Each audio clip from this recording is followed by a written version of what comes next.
This video is about a panel meter which measures voltage in a circuit. I have hooked up a potentiometer and it's measuring voltage from 0 to 5 volts. They work perfect. You can buy them on eBay, you can buy on anywhere else.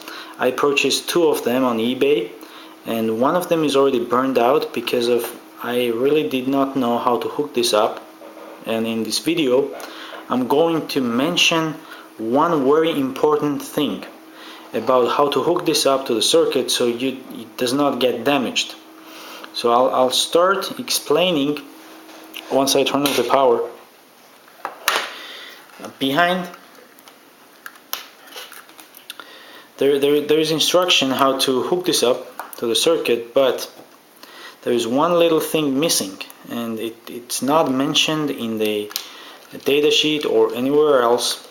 Actually, this doesn't come with the data sheet. The only data sheet you have is the sticker on the side of this meter.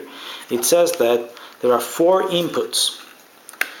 2 of them are used to give the power to this device, and 2 of them are for measuring voltage in the circuit.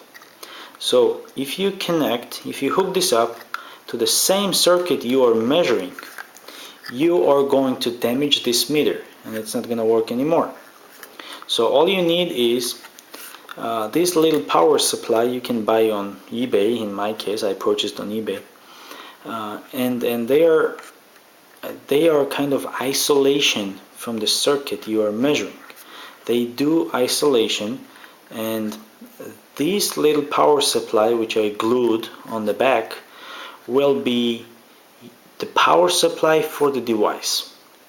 And those 2 input pins, you can of course measure whatever you are measuring. But if you don't use this little separate power supply, you're gonna burn this out, like I said.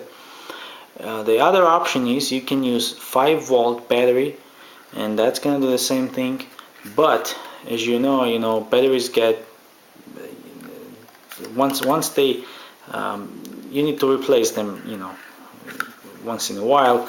In my case, I decided to do a permanent solution, so I purchased this little power supply, which is 5 volts in and 5 volts out. It really doesn't matter. The only thing matters is that the power supply for this little thing should be isolated from the circuit, and that's how this can be achieved.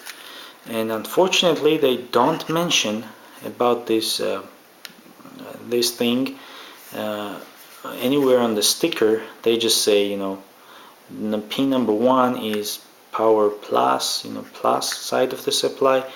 Number 2 is ground. Number 3 is measuring ground, and number 4 is measuring, positive voltage.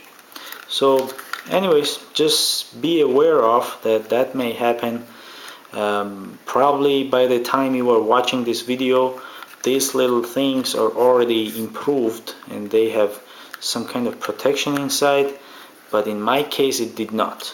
So if you recognize it, if you have not hooked it up yet, then just keep in mind what I mentioned in this video. Thanks for watching.